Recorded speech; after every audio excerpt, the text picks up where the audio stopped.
Hola, bienvenidos a Excelente. Hoy les voy a hablar del bruxismo. Consiste en apretar o rechinar los dientes excesivamente. Este trastorno puede afectar adultos o niños.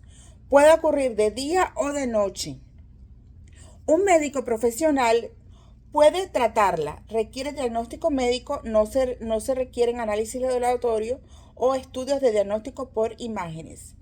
¿Qué comer si lo padeces?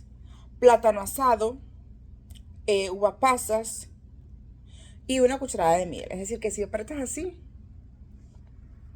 se llama bruxismo. Consulta a tu médico tratante si lo padeces. Espero que os guste este Nos vemos la próxima. Bye bye.